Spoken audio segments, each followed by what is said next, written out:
तो ये वो तमाम लोग हैं। अति विशिष्ट मेहमानों की फहरिस्त में देश के जाने माने खिलाड़ी यहां पर मौजूद हैं। सचिन तेंदुलकर से लेकर अनिल कुंबले से लेकर साइना नेहवाल से लेकर तमाम बड़े बड़े खिलाड़ी जो इस वक्त यहां पर मौजूद हैं। और जो उद्योग ये देख रहे हैं आप, जैकी श्रॉफ जो है वो पहुंचे हैं। सुनते हैं जरा क्या कह रहे हैं।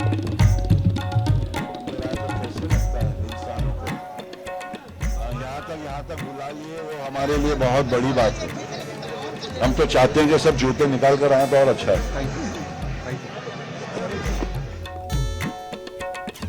तो जैकी श्रॉफ को भी आप देख रहे हैं, वो भी पहुंच चुके हैं। कुछ देर पहले हमने तस्वीरें दिखाई थी आपको, अमिताभ बच्चन, अभिषेक बच्चन, माधुरी दीक्षित, रणबीर कपूर, आलिया भट्ट, राजकुमार हिरानी, ये वो तमाम खास मेहमान जो पहुंच गए हैं। फिल्म जगत से जुड़ी हुई ये वो हस्तियां हैं जिनकी देश भर में पहचान होती है, शिनाख्त होती है। इस वजह से मैं इनके नाम आपके सामने रख रही हूं क्योंकि इनको ज्यादातर लोग पहचानते हैं, जानते हैं। इसके अलावा अगर उद्योग जगत से बात की जाए यहां पर, तो अंबानी से लेकर अडानी से लेकर यहां पर अनिल अग्रवाल से लेकर तमाम जो कुमार मंगलम बिरला से लेकर तमाम उद्योग जगत के जो जाने माने नाम हैं वो यहां पर मौजूद हैं। 880 जो उद्योग जगत से खास मेहमान हैं उनको यहां पर आमंत्रित किया गया। लेकिन खास मेहमानों से अलग ये जो सादी भक्ति की तस्वीरें सामने निकल कर, अच्छा कटरीना कैफ को देख रहे हैं आप, साथ में विक्की कौशल उनके पति, आगे की तरफ राजकुमार हिरानी खड़े हुए नजर आ रहे हैं। ये देखिए रणबीर कपूर इन तस्वीरों में नजर आ रहे हैं, साथ में आलिया भट्ट है आगे की तरफ, वो नजर आ रही हैं। आप गौर से इन तस्वीरों को देखेंगे तो ये बॉलीवुड से जो कहा जा रहा था कि सभी मेहमान एक साथ एक विमान से पहुंचेंगे तो वो भी पहुंच गए हैं। सुधांशु जी, वाकई में ये तस्वीरें अपने आप में बहुत कुछ बयां कर रही हैं।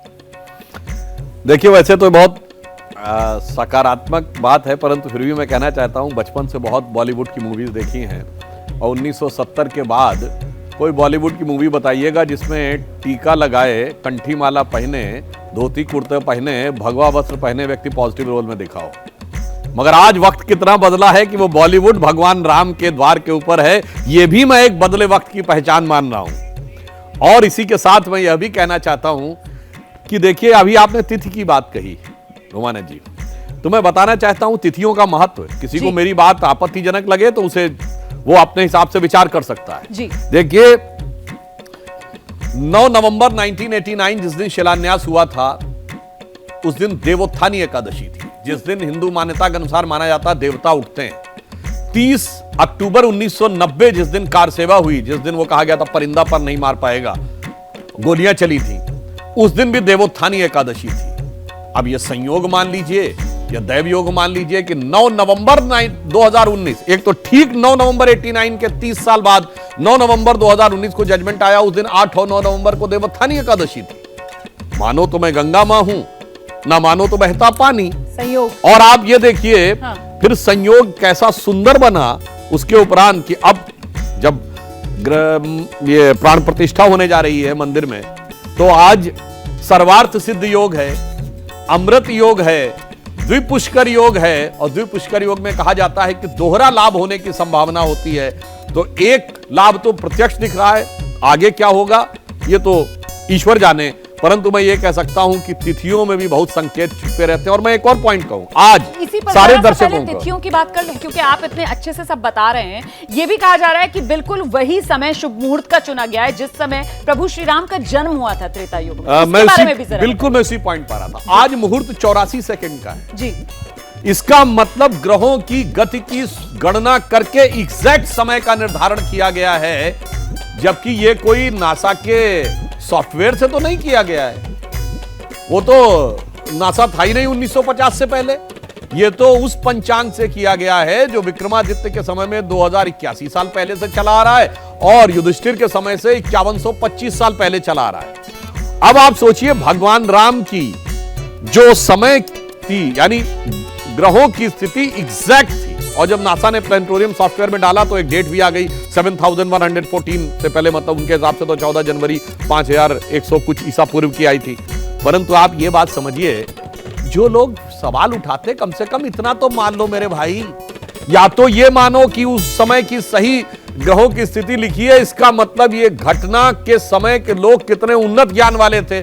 अगर आप कल्पना मानते हो तो कम से कम इतना ही मान लो कि एग्जैक्ट ग्रहों की स्थिति की कोई कल्पना भी कर सकता है। वो दोनों बातों को झुटलाने का प्रयास करते हैं। इसलिए मैं कहना चाहता हूं कि आज ये भारत के विज्ञान को समझने का भी एक पर्व है।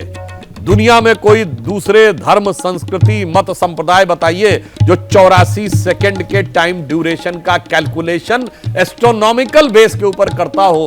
ऐसा उदाहरण यहां देखने को मिलता है। तो मैं कह सकता हूं राम धर्म के भी प्रतीक हैं, ज्ञान के भी प्रतीक हैं और विज्ञान के भी प्रतीक हैं। क्या बात है। और ये जिस तरीके से आपने खूबसूरती से बात रखी है, उतनी ही खूबसूरत ये तस्वीर सामने आ रही है अयोध्या धाम की। ये प्रधानमंत्री के हेलीकॉप्टर से ली गई तस्वीरें हैं। ये देख रहे हैं आप, ये जो आप टॉप एंगल शॉट देख रहे हैं, ये ऊपर की तरफ से जो बर्ड आई व्यू देख रहे हैं आप, ये दरअसल प्रधानमंत्री नरेंद्र मोदी जिस हेलीकॉप्टर से कार्यक्रम स्थल पर पहुंच रहे हैं, उसी हेलीकॉप्टर से ली गई तस्वीरें हैं। और इन तस्वीरों को देखकर एक बार फिर से मैं आपके लिए दोहराती हूं, अवधपुरी अति रुचिर बनाई, देवन्हा सुमन वृष्टि झरी लाई। वाकई में इस वक्त अवध आज दिखा दिया यहाँ पर में शामिल हो रहे हैं सर, कितना सौभाग्यशाली है। बहुत ही 500 वर्ष का संघर्ष और उसमें रक्त रंजित इतिहास, मुलायम सिंह जी के कार्यकाल में कितने ही कार सेवकों की निर्घृण हत्या, और उसके बाद ये जो आज वास्तु और भवन निर्माण हुआ है, मंदिर निर्माण हुआ है, मन में करुणा भी है और मन में सम्मान भी है उन सारे कार सेवकों के लिए, और केवल आस्था है मन में। धन्यवाद।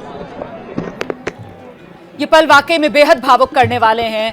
मन में सिर्फ और सिर्फ आस्था है, लेकिन साथ ही साथ वो याद भी उस संघर्ष की, वो पीढ़ियों का संघर्ष, वो सर्वोच्च बलिदान जो कई कार सेवकों ने दे दिया। जिस तरीके से राम मंदिर के लिए संघर्ष करते हुए अपने सीने पर गोली खाने से भी उन्होंने गुरेज नहीं किया, और उसी का ये नतीजा कि दिव्य भव्य राम मंदिर आज बनकर तैयार है। इन तस्वीरों को देखकर आपके मन में क्या भाव आ रहा है?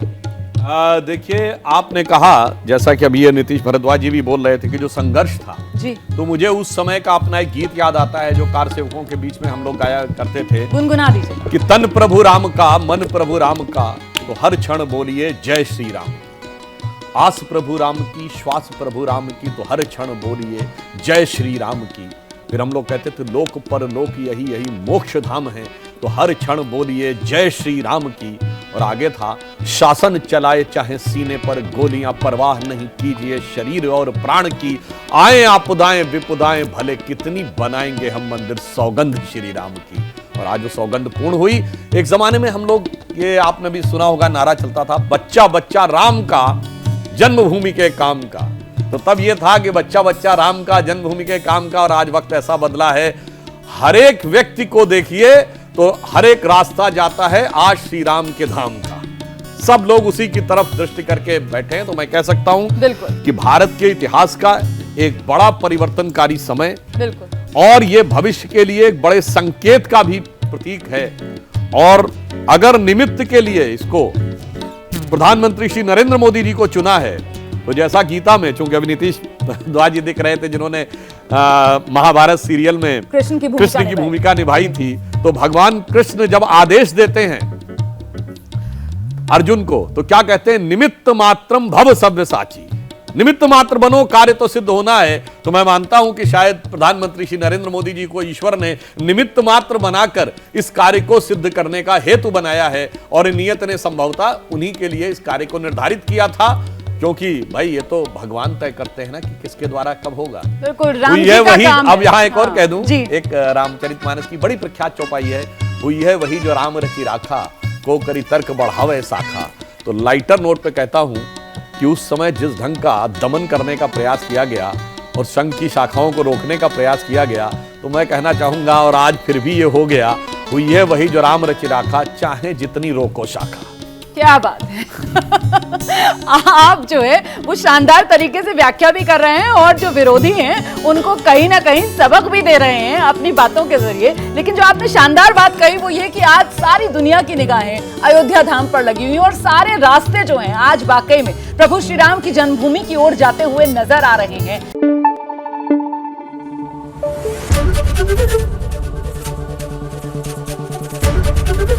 एबीपी न्यूज आपको रखे आगे।